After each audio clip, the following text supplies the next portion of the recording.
नमस्कार।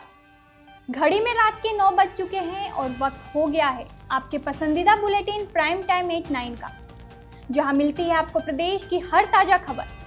आप देख रहे हैं बीबीसी राजस्थान और मैं हूं आपके साथ ईशा सिंह। चलिए शुरुआत करते हैं आज की सबसे अहम खबरों के साथ। डालते हैं एक नजर आज की सुर्खियों पर। गन हाउस की आड़ में हथियारों के धंधे का भांडाफोड़, छोटी सादरी पुलिस ने किया मामले का खुलासा।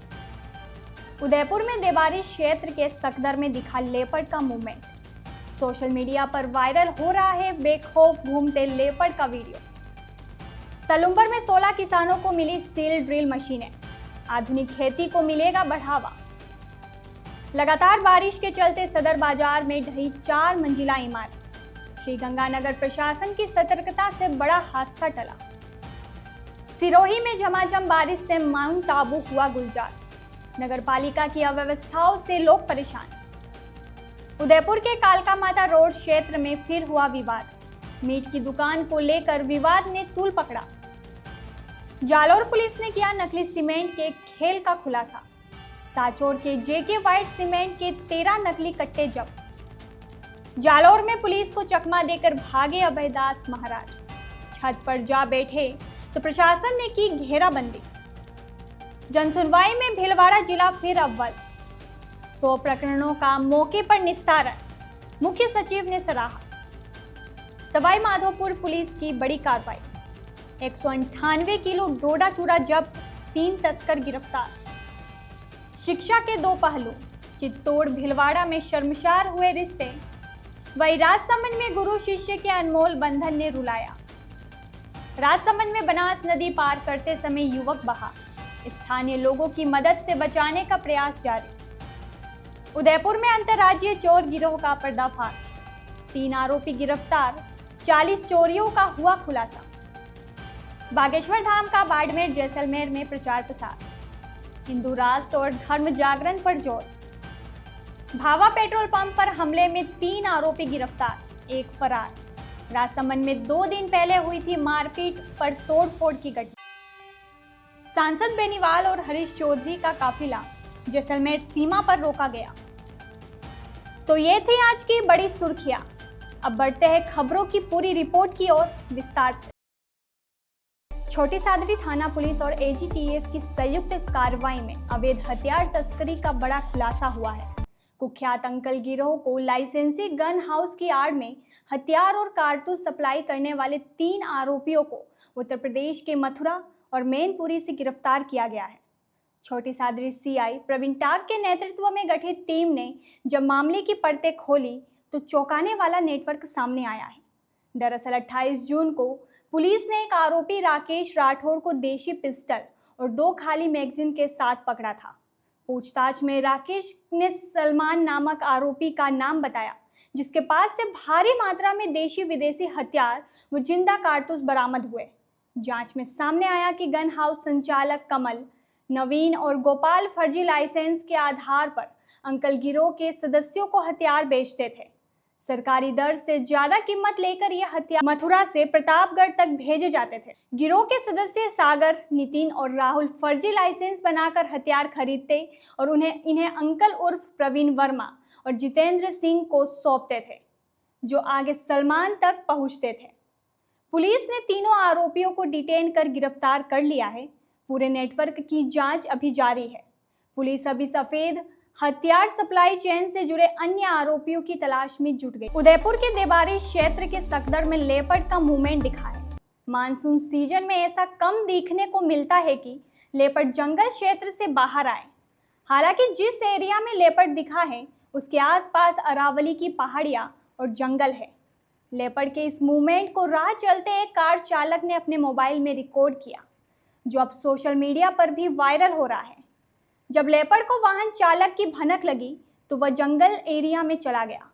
देवारी उप सरपंच चंदन सिंह देवड़ा ने बताया कि सकदर के समीप जंगल में लेपर्ड कंजर्वेशन एरिया है, जहां आए दिन लेपर्ड की चहलकदमी देखी जाती है। उन्होंने यह भी कहा कि स्थानीय निवासियों को सुरक्षा के लिए वन विभाग को कई बार पिंजरे लगाने और निगरानी बढ़ाने की मांग की जा चुकी है, लेकिन अभी तक कोई ठोस कार्रवाई नहीं हुई है। स्थानीय ग्रामीणों और जनप्रतिनिधियों का कहना है कि क्षेत्र में पैंथर की बढ़ती आवाजाही से बच्चों, मवेशियों और राहगीरों की सुरक्षा खतरे में पड़ सकती है। ग्रामीणों ने वन विभाग से गश्त बढ़ाने, चेतावनी बोर्ड लगाने और सुरक्षित पिंजरे लगाने की मांग की है ताकि किसी अनहोनी से बचा जा सके। किसानों को आधुनिक कृषि से जोड़ने और उनकी खेती को आसान बनाने के उद्देश्य से सलूम्बर जिले में जल ग्रहण विकास एवं भू संरक्षण विभाग द्वारा पंचायत समिति झालारा के ग्राम पंचायत खोलरी में 16 किसानों को सीड ड्रिल मशीनें वितरित की गई। कनिष्ठ अभियंता समीक्षा पांडे ने इस अवसर पर किसानों को संबोधित करते हुए आधुनिक कृषि यंत्रों की महत्ता पर प्रकाश डाला।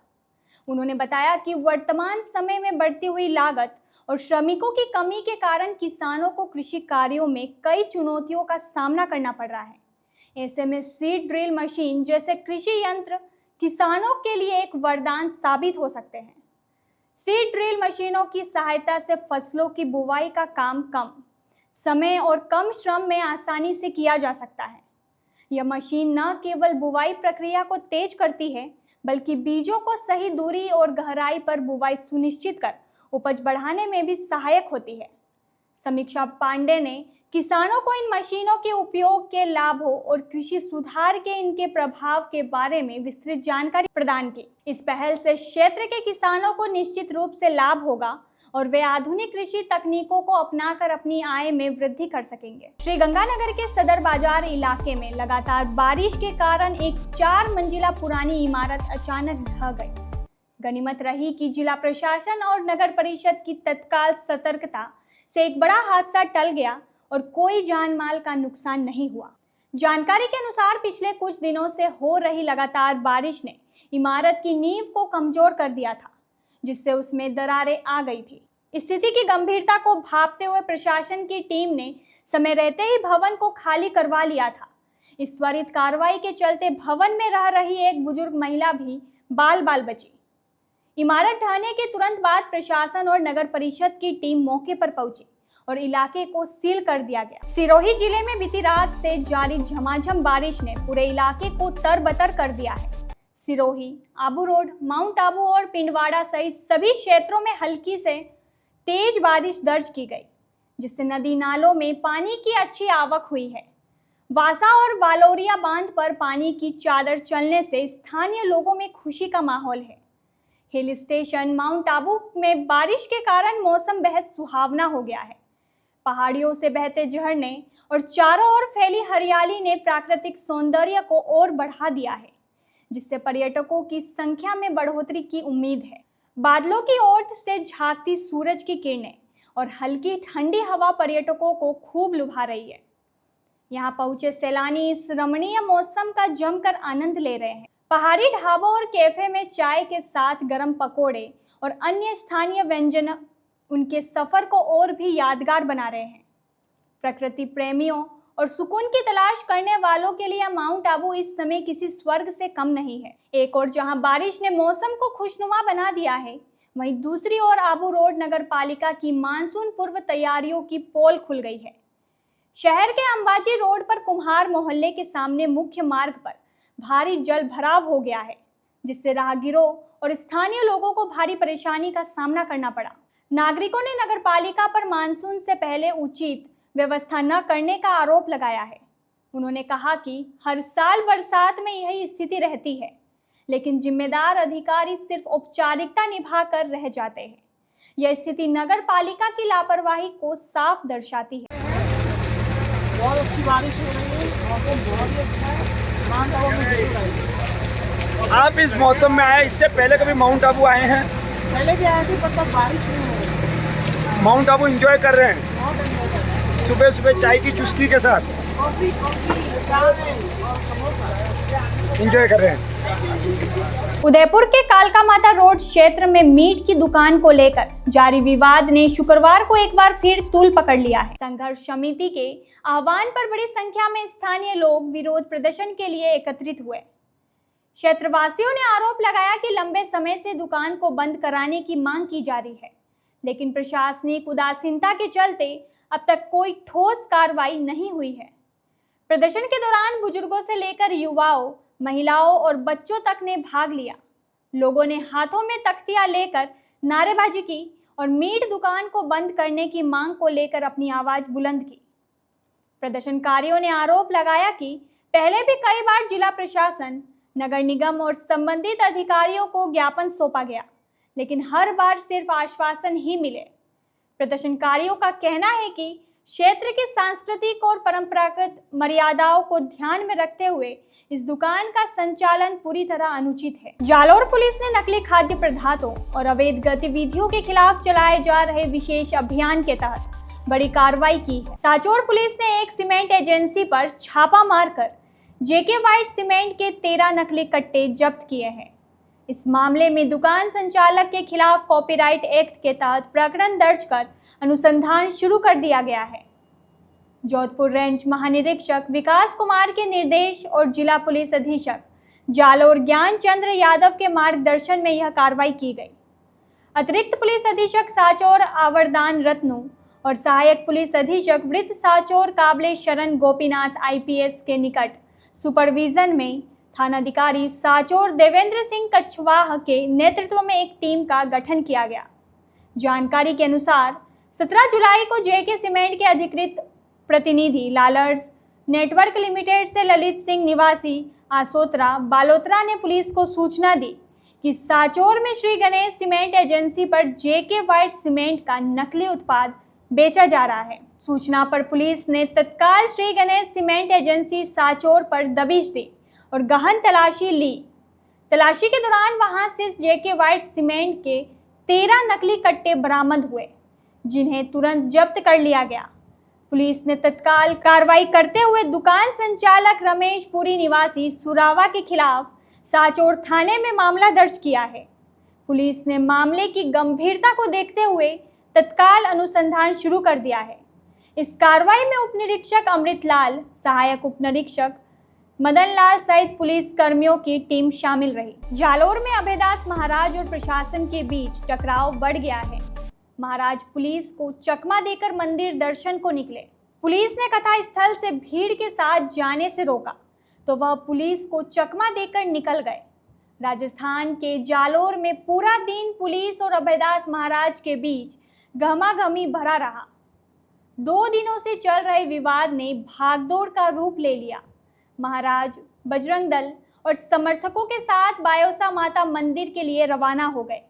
जैसे ही वे किले की घाटी के नीचे पहुंचे, पुलिस ने उन्हें हिरासत में लेने की कोशिश की, लेकिन वे चकमा देकर निकल गए। बाजारों से निकलते हुए वह एक मकान की छत पर बैठ गए। जाकर पुलिस ने उस मकान की घेराबंदी कर ली। महाराज छत पर ही मौजूद रहे। राजस्थान में प्रसिद्ध भागवत कथावाचक अभयदास महाराज जालोर के ऐतिहासिक किले में स्थित बायोसा माता मंदिर के दर्शन करने जाने वाले थे। 2 दिन पहले जब महाराज मंदिर भक्तों के साथ दर्शन के लिए रवाना होने वाले थे तो इसकी खबर जिला कलेक्टर और एसपी को लगी। उन्होंने महाराज के कार्यक्रम पर रोक लगा दी। इसका विरोध करते हुए अभयदास महाराज ने अपने कथा मंच से ही जिला प्रशासन व आयोजक कमेटी को ललकारते हुए कहा था कि वे बायोसा माता के दर्शन करने जरूर जाएंगे, कोई रोक सके तो रोक ले। इसके बाद यह मामला हुआ। जालोर प्रशासन को आशंका है कि यह मामला सांप्रदायिक तनाव में न बदल जाए। इसी वजह से अधिकारी मुस्तैदी व समझदारी से मामले को संभालने की कोशिश कर रहे हैं। सूत्रों के अनुसार आयोजक कमेटी भी महाराज को समझाने में जुटी हुई है। फिलहाल शांति और कानून व्यवस्था बनाए रखने को लेकर मौके पर भारी पुलिस तैनात है। जन सुनवाई के मामले के निस्तारण में भीलवाड़ा जिले ने एक बार फिर प्रदेश में पहला स्थान हासिल किया है। जिला कलेक्टर जसमीत सिंह सिंधु की अध्यक्षता में वीडियो कॉन्फ्रेंसिंग कक्ष में आयोजित जन सुनवाई में कुल 100 प्रकरणों और 4 सतर्कता संबंधित मामलों का मौके पर ही निस्तारण किया गया। इस शानदार प्रदर्शन के लिए मुख्य सचिव सुधांशु पंत ने भीलवाड़ा जिला प्रशासन की जमकर सराहना की और अन्य जिलों को भी इससे प्रेरणा लेने के निर्देश दिए। जन सुनवाई के दौरान विभिन्न क्षेत्रों से आए आवेदकों ने अपनी समस्याएं, शिकायतें और मांगे रखी, जिन पर त्वरित कार्रवाई की गई। इनमें अतिक्रमण, रास्ते से संबंधित विवाद, जल भराव, गंदगी, जल निकासी, पेयजल, राशन कार्ड चालू करवाने, और पुलिस संबंधित शिकायतें प्रमुख रही। जिला कलेक्टर जसमीत सिंह संधू ने सभी मामलों को गंभीरता से लेते हुए संबंधित अधिकारियों को 100% कार्रवाई और त्वरित समाधान के निर्देश दिए। मुख्य सचिव सुधांशु पंत ने वीडियो कॉन्फ्रेंसिंग के माध्यम से जुड़ते हुए भीलवाड़ा के इस बेहतरीन प्रदर्शन की सराहना की। उन्होंने कहा कि भीलवाड़ा जन सुनवाई के मामलों के त्वरित निस्तारण में एक मिसाल कायम की है। उन्होंने अन्य सभी जिला प्रशासनों को भी भीलवाड़ा से प्रेरणा लेने और अपने अपने जिलों में जन सुनवाई के प्रकरणों के त्वरित समाधान के लिए निरंतर प्रयासरत रहने के निर्देश दिए। सवाई माधोपुर जिले की बोली थाना पुलिस ने नशे के खिलाफ बड़ी कार्रवाई करते हुए 198 किलोग्राम अवैध डोडा चूरा जब्त कर 3 आरोपियों को गिरफ्तार किया है। पुलिस ने तस्करी में इस्तेमाल की जा रही कार को भी जब्त कर लिया है। थानाधिकारी राधा रमन गुप्ता ने बताया कि गिरफ्तार किए गए आरोपी नेपाल सिंह, रुपेंद्र सिंह और ललित कुमार क्रेटा कार से डोडा पोस्त चूरा की तस्करी कर रहे थे। शुरुआती पूछताछ में सामने आया कि आरोपी यह खेप चित्तौड़गढ़ से लेकर हरियाणा कोटपुतली की तरफ सप्लाई करने जा रहे थे। बोली थाना पुलिस की टीम कल शाम क्षेत्र में गश्त कर रही थी, तभी मुखबिर से सूचना मिली कि कुछ अपराधी कार से तस्करी का सामान लेकर जा रहे थे। सूचना मिलते ही पुलिस सतर्क हो गई और इलाके में नाकाबंदी की गई। खिरनी रोड पर हरसोता गांव के चौराहे के पास एक संदिग्ध कार आती दिखाई दी, जिसे रोकने का प्रयास किया गया। पुलिस को देखकर कार चालक ने गाड़ी की गति तेज कर दी और पुलिस को चकमा देकर आगे निकल गया। इस पर पुलिस ने कार का पीछा किया। पुलिस के दबाव के चलते बदमाशों की कार अनियंत्रित होकर एक विद्युत पोल और केबिन से टकराकर क्षतिग्रस्त हो गई। इसी दौरान पीछा कर रही पुलिस टीम ने कार को जब्त कर लिया और उसमें सवार 3 बदमाशों को दबोच लिया। कार की तलाशी लेने पर पुलिस को प्लास्टिक के 10 कट्टों में 198 किलोग्राम अवैध डोडा पोस्त चूरा मिला, जिसे जब्त कर लिया गया है। पुलिस के अनुसार आरोपी के कार से डोडा पोस्त चूरा के साथ साथ अलग अलग जिलों और राज्यों की 10 अलग अलग नंबर प्लेट भी मिली है। पूछताछ में आरोपियों ने बताया कि वे इलाके के हिसाब से गाड़ी की नंबर प्लेट बदल लेते थे ताकि पुलिस की पकड़ में ना आ सके। पुलिस ने आरोपियों के खिलाफ एनडीपीएस एक्ट के तहत मुकदमा दर्ज कर लिया है। फिलहाल तीनों आरोपियों से गहन पूछताछ जारी है ताकि अवैध मादक पदार्थ डोडा पोस्त चूरा की तस्करी के पूरे रैकेट का भांडाफोड़ किया जा सके। पुलिस कंट्रोल रूम से कल एक सूचना मिली थी कि कोई एक हैरियर गुजरात नंबर की गाड़ी है ब्लैक, उसमें कुछ 3 बदमाश आ रहे हैं और उनके पास कुछ अवैध चीज़ हो सकती है। इसी तरह पर जिला पुलिस द्वारा नाकाबंदी की गई है। बोली थाना की टीम भी पहुंची, लेकिन हैरियर का कोई पता नहीं लगा। उसके बाद कुछ देर बाद फिर पुलिस सूचना आई कि क्रेटा गाड़ी संदिग्ध अवस्था में इधर घूम रही है बोली साइड। तो खिरनी की तरफ मूवमेंट होने पर टीम हमारी 2 तरफ से नाकाबंदी की टीम के द्वारा, तो खिरनी के पास उस टीम का वो गाड़ी का पीछा करके गाड़ी को पकड़ा है। उसमें करीब 1 कुंटल 98 किलो डोडा पोस्त सहित 3 लोगों को गिरफ्तार किया गया है और उनके पास करीब 11 नंबर प्लेट अलग अलग जिलों के और राज्यों की नंबर प्लेट मिली, जिनका यूज वो वाहन में नंबर प्लेट बदलकर तस्करी के लिए करते थे। कहाँ से खा लेके जा रहे थे? ये अभी चित्तौड़ से लाना बता रहे हैं और चित्तौड़ से लाके हरियाणा बॉर्डर पे कहीं कोटपुतली के आसपास बता रहे हैं, हरियाणा बॉर्डर पे मालने तरफ। एक तरफ राजस्थान के चित्तौड़गढ़ और भीलवाड़ा जैसे जिलों से शिक्षा को शर्मसार करने वाले पेपर लीक और नक्कल जैसे मामले लगातार सामने आ रहे हैं, जो शिक्षा व्यवस्था की नींव हिला रहे हैं। वहीं दूसरी ओर राजसमंद में गुरु शिष्य के पवित्र और अनमोल रिश्ते एक ऐसी मिसाल देखने को मिली जिसने हर आंख को नम कर दिया। यह घटना दिखाती है कि कैसे कुछ शिक्षक आज भी अपने समर्पण और प्रेम से बच्चों के दिलों में अमिट छाप छोड़ते हैं। राजसमंद जिले के राजकीय बालिका उच्च प्राथमिक विद्यालय सेलागुड़ा आमेटा में कार्यरत अध्यापक सवाई टेलर की विदाई का दिन था और यह दिन बच्चों के लिए गम और आंसुओं से भरा रहा। अपने चहेते मास्टर साहब को जाते देख स्कूली बच्चों की आंखें आंसुओं से लबालब भर गई। दरअसल सवाई टेलर का 3rd ग्रेड से Mahatma Gandhi English medium school में चयन हो गया है, जिसके कारण उनकी पोस्टिंग बालोतरा जिले के कड़वासरो की ठानी में हो गई है। इसी वजह से उन्हें सेलागुड़ा के स्कूल को अलविदा कहना था, लेकिन बच्चे इतने भावुक हो गए कि वे फूट फूट कर रोए और अपने प्रिय शिक्षक को स्कूल से न जाने के लिए बार बार आग्रह करने लगे। विदाई के अंतिम समय में बच्चों का यह रुदन भरा दृश्य देखकर वहां मौजूद हर व्यक्ति की आंखों में आंसू आ गए। प्राचार्य जगदीश नारायण मीणा ने बताया कि सवाई राम जी जो मात्र 21 महीनों से इस मिडिल क्लास स्कूल में कार्यरत थे, उन्होंने इतने कम समय में ही बच्चों के दिलों में अपनी अमिट छाप छोड़ दी। उन्होंने इस स्कूल के लिए अपना 100% दिया। प्राचार्य मीणा ने अपने सभी शिक्षक साथियों से सवाई सिंह से प्रेरणा लेकर विद्यार्थियों को पूरी मेहनत, लगन एवं समर्पण भाव से पढ़ाने हेतु आग्रह किया। सवाई राम ने अपनी भावनाओं को व्यक्त करते हुए कविता सुनाई। यह विदाई समारोह शिक्षा के क्षेत्र में शिक्षक छात्र संबंधों की गहराई और एक समर्पित शिक्षक के प्रभाव को दर्शाता है, जो बच्चों के दिलों में हमेशा जीवित रहेगा और शिक्षा से सच्चे मायने को परिभाषित करता है। राजसमंद जिले में आज एक युवक बनास नदी के तेज बहाव में बह गया। यह घटना मोही और रजवास के बीच पुलिया पर हुई, जहां युवक लापरवाही पूर्वक नदी पार करने का प्रयास कर रहा था। जानकारी के अनुसार क्षेत्र में हुई भारी बारिश के कारण बनास नदी उफान पर है। इसके बावजूद युवक ने पुलिये से पानी के तेज बहाव के बीच नदी पार करने की कोशिश की, जिससे वह संतुलन खो बैठा और नदी में बह गया। घटना की सूचना मिलते ही स्थानीय लोग तत्काल मौके पर पहुंच गए और युवक को बचाने के लिए अपने स्तर पर प्रयास शुरू कर दिए। हालांकि नदी में पानी का बहाव तेज होने के कारण बचाव कार्य में काफ़ी दिक्कतें आ रही है। पुलिस और स्थानीय प्रशासन को भी सूचना दे दी गई है और बचाव दल के पहुंचने का इंतजार किया जा रहा है।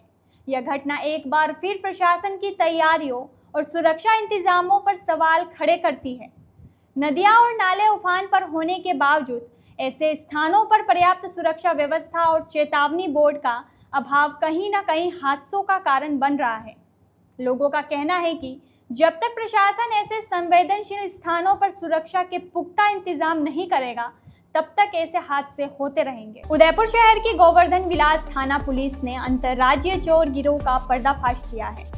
मामले में 3 आरोपियों को गिरफ्तार किया गया, जिन्होंने अलग अलग राज्यों से 40 चोरी की वारदातों को कबूला है। थानाधिकारी दिलीप सिंह ने बताया कि थाना क्षेत्र में सूने मकान में चोरी की वारदात होने पर जांच शुरू की। विशेष पुलिस टीम का गठन कर बदमाशों के आने व जाने के रूट को चिन्हित कर करीब 200 से अधिक सीसीटीवी कैमरे को चेक किया गया। तकनीकी जांच में वारदात गुजरात के सिकलीगर गैंग से संबंधित होना पाया गया।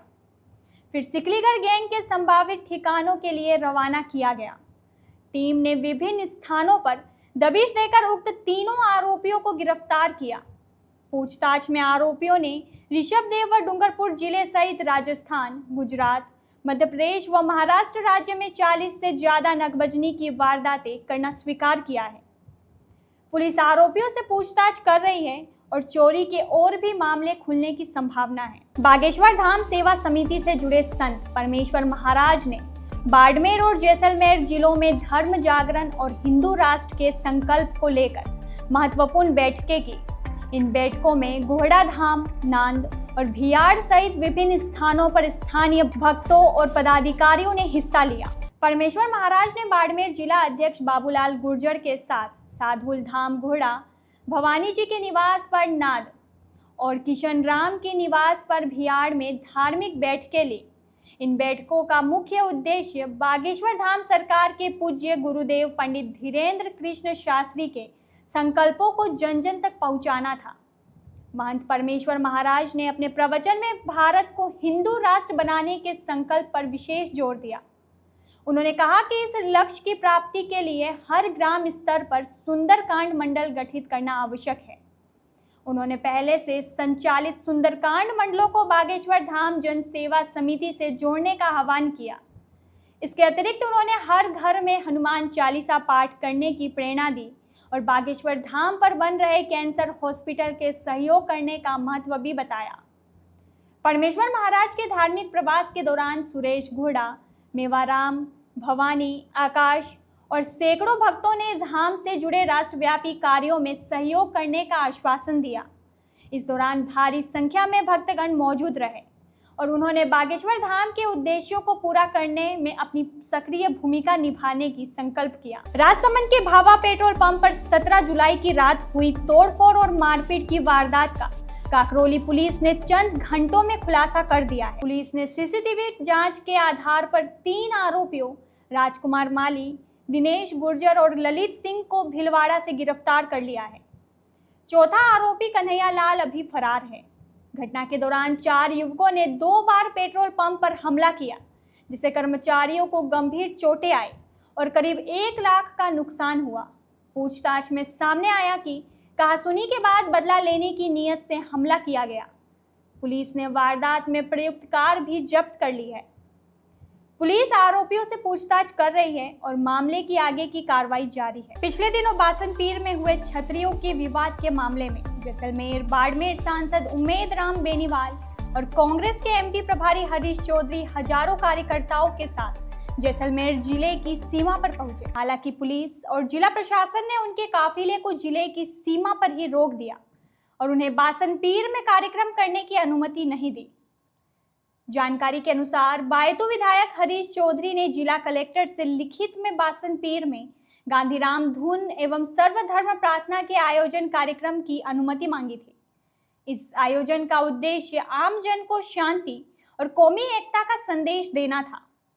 हालांकि प्रशासन ने सुरक्षा कारणों का हवाला देते हुए कार्यक्रम की अनुमति नहीं दी। कार्यक्रम की अनुमति न मिलने के बावजूद नेताओं और कार्यकर्ताओं के पहुंचने की सूचना पर जिला प्रशासन ने जैसलमेर जिले की सीमा पर सुरक्षा व्यवस्था बढ़ा दी थी। बड़ी संख्या में पुलिस बल तैनात किया गया था ताकि किसी भी अप्रिय स्थिति से निपटा जा सके। प्रशासन का कहना है कि उन्होंने कानून व्यवस्था बनाए रखने के लिए यह कदम उठाया। इस दौरान सीमा पर कुछ समय के लिए गहमागहमी का माहौल रहा, लेकिन पुलिस की मुस्तैदी से स्थिति नियंत्रण में रही। राजस्थान न्यायिक कर्मचारी संघ के प्रदेश व्यापी आंदोलन के तहत उदयपुर जिला न्यायिक कर्मचारी संघ पिछले 2 दिनों से हड़ताल पर है। आज भी सभी न्यायिक कर्मचारी अपने काम से नदारद रहे और केंडर पुनर्गठन की अपनी प्रमुख मांग को पुरजोर तरीके से उठाया। विशाल गादिया संगठन के उदयपुर शाखा अध्यक्ष विशाल गादिया ने बताया कि उनकी मुख्य मांग अधीनस्थ न्यायालयों और जिला विधिक सेवा प्राधिकरण में पदस्थापित सामान्य स्वर्ग संवर्ग तथा आशुलिपिक संवर्ग का केंडर पुनर्गठन है। उन्होंने जोर दिया कि यह पुनर्गठन राज्य सरकार द्वारा मई 2022 और अक्टूबर 2022 में जारी अधिसूचनाओं के परिप्रेक्ष्य में ही किया जाए। कर्मचारियों का कहना है कि केंडर पुनर्गठन से उनकी सेवा शर्तें और पदोन्नति के अवसर बेहतर होंगे। न्यायिक कर्मचारियों की हड़ताल के कारण उदयपुर के न्यायालयों में कामकाज प्रभावित हुआ है, जिससे मुकदमों की सुनवाई और अन्य न्यायिक प्रक्रिया बाधित हुई है। कर्मचारियों ने चेतावनी दी है कि यदि उनकी मांगें नहीं मानी गई तो आंदोलन जारी रहेगा। आज हमारे सामूहिक अवकाश का आंदोलन का दूसरा दिन है। हमारी सामूहिकता का परिणाम हमें कल शाम को देखने को मिला।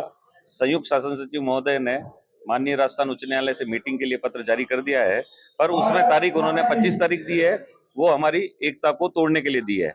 पर हम नहीं टूटेंगे जब तक हमारी मांगे पूर्ण रूप से नहीं मानी जाएगी, जब तक हम इसी प्रकार धरना प्रदर्शन करते रहेंगे, सामूहिक अवकाश पर रहेंगे, जिससे सभी पक्षकारों को, अधिवक्तागण को काफी नुकसान का सामना करना पड़ेगा। पर हमें हमारी मांगे हमारे जीवन यापन के लिए बहुत जरूरी है, वो हम मनवा कर रहेंगे। हमारी मुख्य मांग ही एक ही है, केडर पुनर्गठन। जो मंत्रालयिक संवर्ग वाले जो दूसरे कर्मचारी हैं, राज्य कर्मचारी, उनको मिल चुका है। राजस्थान उच्च न्यायालय के समस्त कर्मचारियों को मिल चुका है, केवल अधीनस्थ न्यायालय के कर्मचारियों को नहीं मिला है, इसीलिए हम आंदोलन करते हैं। और इसका आदेश वर्ष 2022 में ही हो चुका है, जो अभी तक हमें नहीं मिला है। चित्तौड़गढ़ जिले के जिला राजकीय श्री सावलिया जी चिकित्सालय में शनिवार को लंबे समय बाद राजस्थान मेडिकल रिलीफ सोसाइटी की बैठक संपन्न हुई। बैठक की अध्यक्षता जिला कलेक्टर आलोक रंजन ने की। इसमें विधायक चंद्रभान सिंह आक्या विशेष रूप से उपस्थित रहे। बैठक में चिकित्सालय और मेडिकल कॉलेज से संबंधित बजट, ठेकों और विभिन्न मूलभूत सुविधाओं पर विस्तार से चर्चा की गई। बैठक के बाद जिला कलेक्टर आलोक रंजन ने बताया कि इस महत्वपूर्ण बैठक का उद्देश्य मरीजों और उनके परिजनों को मिलने वाली सुविधाओं में सुधार लाना था, जिसके लिए कई अहम निर्णय लिए गए हैं। उन्होंने बताया कि अस्पताल की सफाई व्यवस्था को बेहतर बनाने के लिए नए उपकरणों की खरीदों को स्वीकृति प्रदान की गई है। साथ ही अल्प वेतनभोगी ठेका कर्मचारियों के वेतन में देरी की लागत मिल रही शिकायतों को गंभीरता से लेते हुए चिकित्सालय प्रशासन को यह निर्देश दिए गए हैं कि सभी ठेका कर्मियों को सरकार के नियमानुसार समय पर वेतन प्रदान किया जाए। इसके अतिरिक्त चिकित्सालय में पार्किंग व्यवस्था को दुरुस्त और सुव्यवस्थित बनाने के लिए भी आवश्यक निर्देश जारी किए जाएं।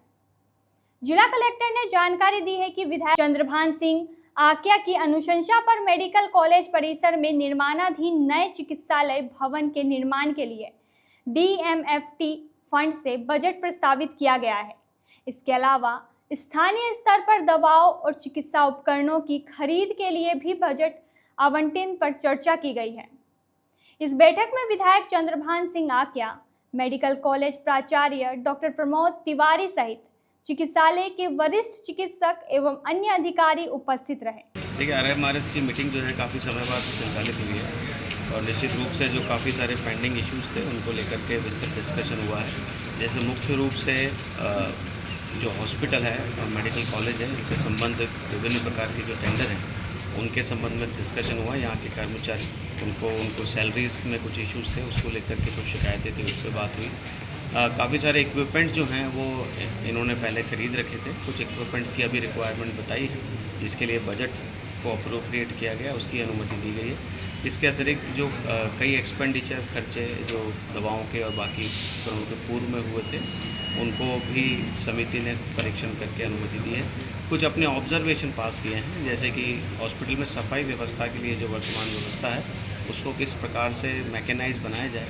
खुद इक्विपमेंट नहीं खरीदें बल्कि एक व्यवस्था बनाई जाए और उसमें ये सुनिश्चित हो कि उच्च गुणवत्ता की सफाई हो। दूसरा, यहाँ के जो कर्मचारी हैं अल्प वेतनभोगी होते हैं, उनकी भी काफ़ी शिकायतें आती हैं कि उनकी वेतन से भी कई कटौती होती है। इस तरह के काफ़ी परिवाद आते रहते हैं। उसके लिए भी इस संबंध में निर्देश दिए कि इनके जो वेतन है वो एज़ पर गवर्नमेंट के लेबर लॉज हैं उसके हिसाब से मिले और साथ में केवल न्यूनतमता के आधार पर ये काम ना करें बल्कि कई और हॉस्पिटलों की भी निविदाएँ देखें और ये देखें कि जो अच्छे सर्विस प्रोवाइडर हैं वो कैसे लाते हैं, वो यहाँ की प्रोक्योरमेंट कमेटी सुनिश्चित करें। इनको ये भी निर्देश जो हैं दिए गए। पार्किंग को लेकर भी काफ़ी शिकायतें जो हैं सुनने को मिली थी, तो उसमें 2 नोटिस जो है वो PMO साहब ने अवगत कराया, उन्होंने दे दिया। उन्होंने बताया कि अगर इसमें फर्दर शिकायत आती है तो ये इसमें एक्शन लेंगे, क्योंकि पार्किंग भी एक लोगों को सुविधा है, जिसमें कुछ समस्या अगर आती है तो उसका समाधान होगा। जो मेडिकल कॉलेज है उसको लेकर भी डिस्कशन हुआ, क्योंकि नई बिल्डिंग्स वहाँ बन रही है और उसमें भी कुछ कमी पेशी के यदि बजट की रिक्वायरमेंट है तो यहाँ पर जो MLA साहब उपस्थित थे DMFT या किसी अन्य मद से कराने के लिए उन्होंने आश्वासन दिया। इस प्रकार से मीटिंग जो है। अजमेर की सागर विहार कॉलोनी में भारी बारिश के बाद एक बार फिर जल भराव की स्थिति उत्पन्न हो गई है। घरों में पानी घुस जाने के कारण लोगों को खासी परेशानी का सामना करना पड़ा। सूचना मिलते ही SDRF की टीम ने मोर्चा संभाला और नाव तथा ट्रैक्टर की मदद से बच्चों, बुजुर्गों और महिलाओं सहित कई लोगों को उनके घरों से निकालकर सुरक्षित स्थानों पर पहुंचाया। सागर विहार कॉलोनी आना सागर झील के किनारे बसी हुई है। जब भी आना सागर झील अपनी चादर चलाती है या पूरी तरह भर जाती है तो उसका पानी सड़क पर बहने लगता है, जिससे कॉलोनी में पानी भर जाता है। यह स्थिति इतनी गंभीर हो जाती है कि पानी लोगों के घरों के अंदर पहुंच जाता है, जिसके कारण उन्हें हर साल मजबूरन अपने घरों को छोड़कर सुरक्षित जगहों पर जाना पड़ता है। SDRF की टीम ने त्वरित कार्रवाई करते हुए जल भराव वाले क्षेत्रों से लोगों को बाहर निकालने में महत्वपूर्ण भूमिका निभाई। नावों में बिठाकर लोगों को कॉलोनी के बाहर भेजा गया, वहीं ट्रैक्टर की सहायता से भी कई परिवारों को सुरक्षित निकाला गया। तो ये थी आज की बड़ी खबरें। राज्य की हर छोटी बड़ी हलचल को जानने के लिए जुड़िए हमारे साथ हर रात 9 बजे BBC राजस्थान प्राइम टाइम 8-9 पर। अगर आप भी अपने क्षेत्र, संस्था, समाज या संगठन की खबरें हमारे साथ साझा करना चाहते हैं तो हमें संपर्क करें 9414102499 पर। और राजस्थान की हर ताज़ा जानकारी के लिए फॉलो करें और सब्सक्राइब करें हमारे इंस्टाग्राम व यूट्यूब चैनल BBC राजस्थान को।